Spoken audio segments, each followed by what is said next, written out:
भाजपा नेत्या पंकजा मुंडे यांच्या कारखान्यावरती कारवाई करण्यात आलेली आहे आणि एकंदरीत ही कारवाई म्हटलं तर युनियन बँक आहे, या युनियन बँकेकडून कारखान्याचा लिलाव करण्याची एक नोटीस जाहीर करण्यात आलेली आहे आणि हा लिलाव जे आहे ते 25 तारखेला करण्यात येणार आहे।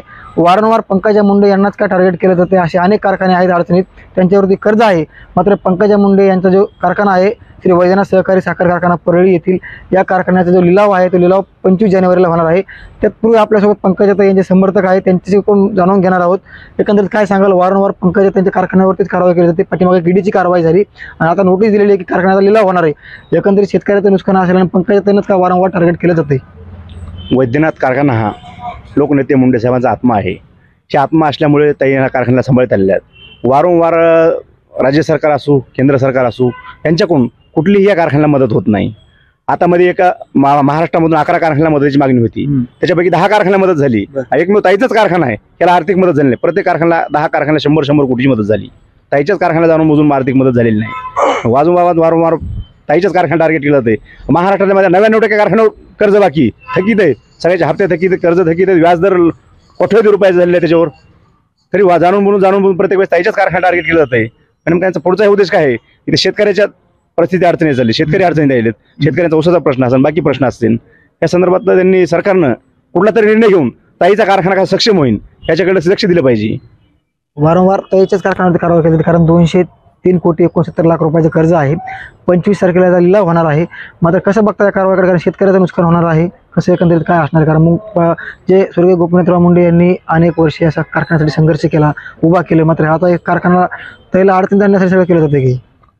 मी ताईंच्याच कारखान्यावर कर्ज बाकी नाही, महाराष्ट्रातल्या 99 कारखान्यावर कर्ज बाकी।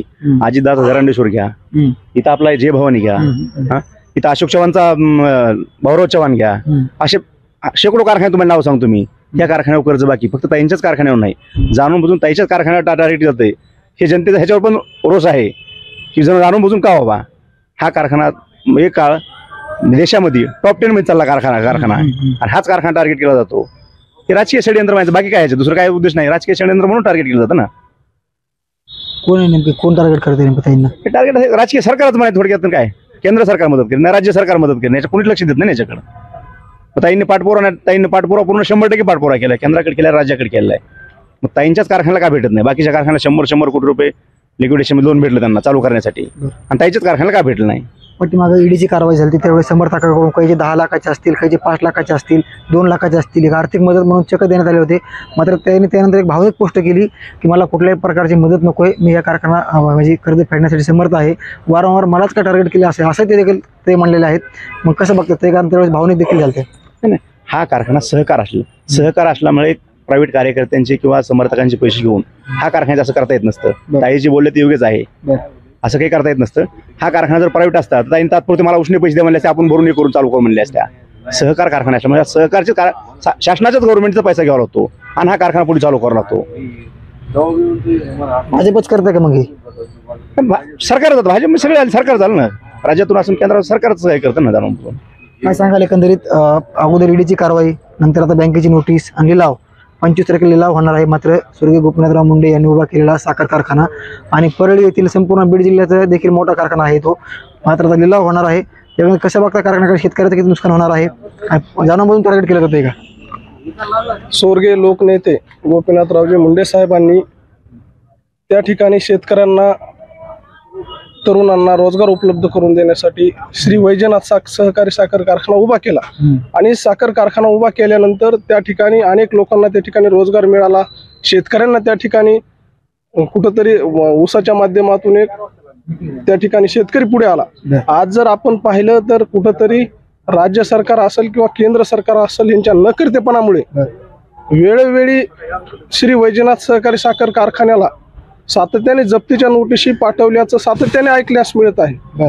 मात्र आज महाराष्ट्रामध्ये अनेक कारखाने आहेत। आज जर आपण पाहिलं तर सहकारी साखर कारखाने हे शासनाच्या निगराणीखाली चालत असतात आणि एखादा कारखाना जर दिवाळखोरीमध्ये आला तर त्याला सरकारने तात्काळ मदत करून उभं करण्याचं काम या ठिकाणी करावं लागत असते। मात्र असं होताना दिसत नाही।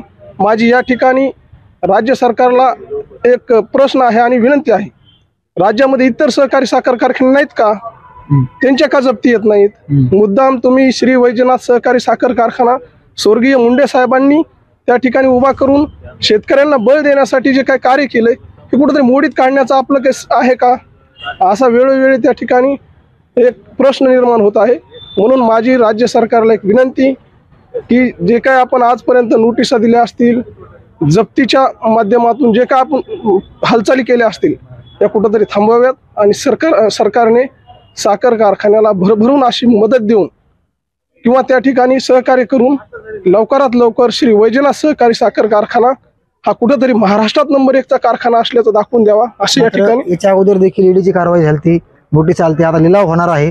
एकंदरीत शेतकऱ्याचं देखील मोठं नुकसान होणार, कारण लिलाव झाला म्हणजे पुन्हा नंतर बँक चालवणार का, काय होणार का. आता कसं बघता पंकजाताईंना वारंवार कोणाकोण टार्गेट केलं जातं, नेमकी काय म्हणाल? राजकीय हेतू जो काय असेल तो असेल, पण सहकारी साखर कारखान्याच्या बाबतीत राजकारण करू नये आणि त्या ठिकाणी जाणून बुजून जप्तीच्या नोटिशी देऊन त्या ठिकाणी जाणून बुजून त्रास देण्याचं कार्य करू नये. त्या ठिकाणी शेतकऱ्यांच्या होणारे नुकसान हे कोण उद्या भरून काढणार आहे. आज जर जप्ती आली, एखाद्या खाजगी व्यक्तीला चालवायला दिला, त्या ठिकाणी अनेक प्रश्न निर्माण होतील आणि त्यामुळे सरकारने लवकरात लवकर यावर निर्णय घेऊन त्या ठिकाणी कारखान्याला भरीव अशी मदत द्यावी. काय सांगाल? एकंदरीत शेतकरी देखील आहेत, ताईंना वारंवार टार्गेट केलं जाते, कारखान्यावरती जप्ती आलेली आहे, कारण लिलाव होणार आहे 25 तारखेला, ईडीची कारवाई आहे. कसं बघता येतं, आधीच कारखाना बंद आहे, अडचणीत आहे, मुंडे साहेबांनी खूप मेहनत करून हा कारखाना उभा केलेला आहे.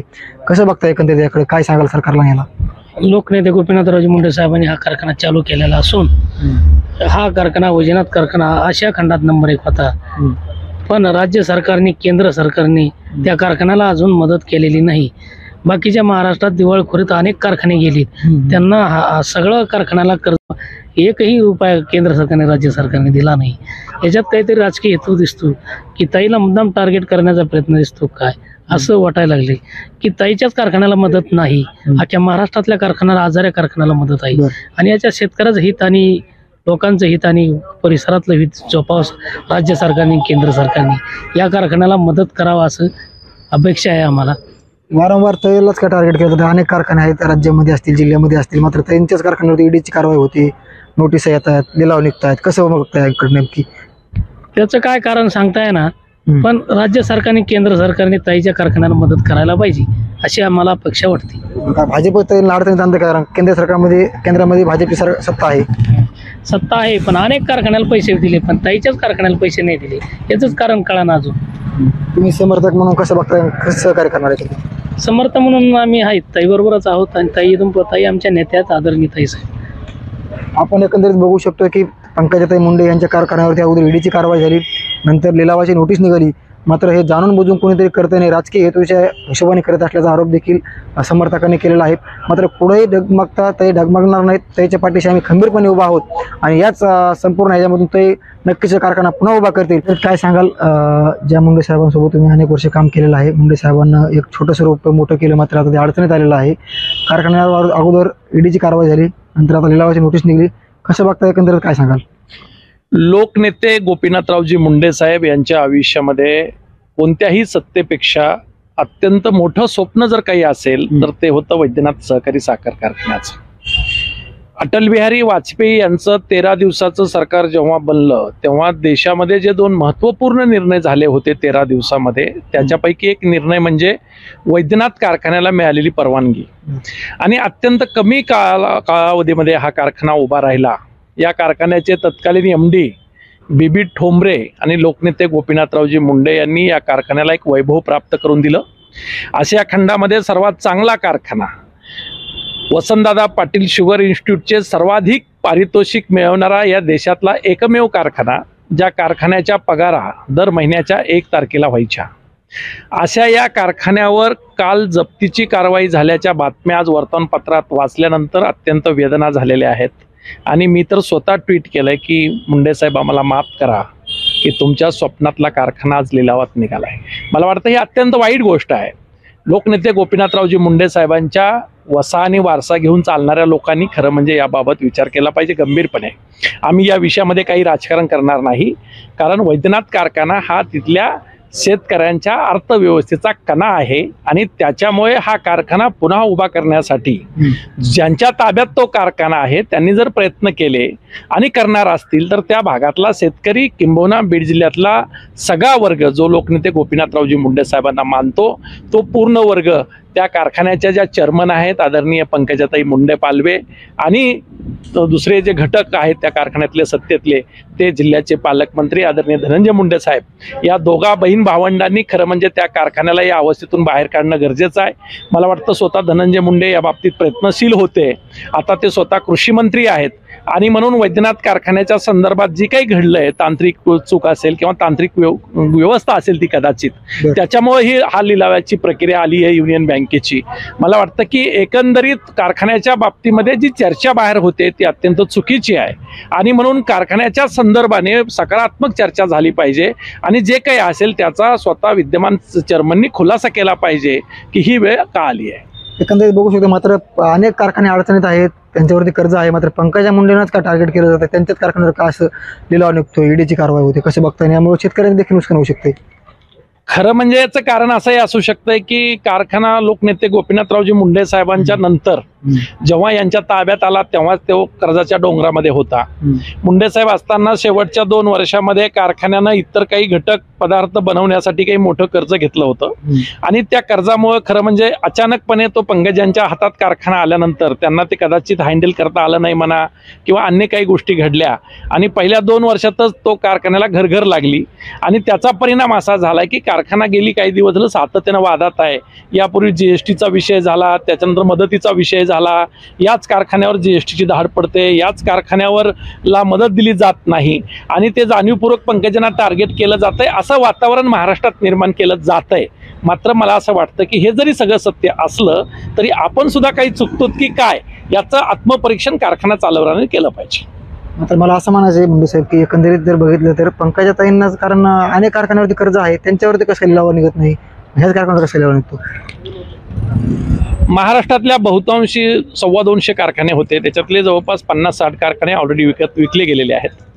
नंतर काही लोकांच्या लक्षात आलं होतं की सहकारी साखर कारखाना हा तोट्यात दाखवायचा, तो लिलावात काढायचा आणि तो स्वतः पुन्हा खाजगी पद्धतीने खरेदी करायचा आणि मग तो कारखाना उभा करायचा, असं एक सूत्र गेली काही दिवस सुरू होतं.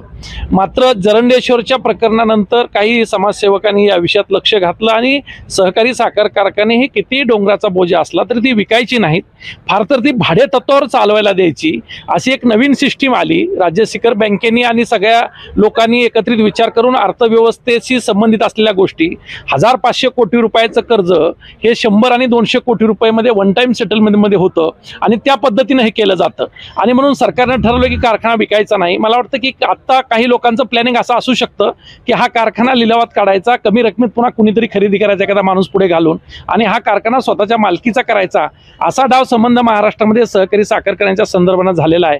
वैद्यनाथच्या बाबतीत सुद्धा असा काही प्रकार आहे का याबाबत विचार केला गेला पाहिजे. नक्कीच आपण बघू शकतो की श्री वैद्यनाथ सहकारी साखर कारखाना यांनी स्वर्गीय गोपीनाथ मुंडे यांनी एक छोटंसं लावलेलं रोपटं मात्र ते मोठं केलं, ते मात्र आता ते अडचणीत आलेलं आहे.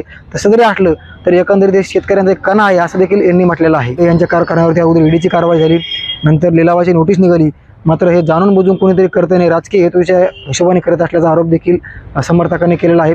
मात्र पुढेही डगमगता ते डगमगणार नाहीत, त्याच्या पाठीशी आम्ही खंबीरपणे उभा आहोत आणि याच संपूर्ण ह्याच्यामधून ते नक्कीच कारखाना पुन्हा उभा करतील असा विश्वास या ठिकाणी समर्थकांनी व्यक्त केलेला आहे.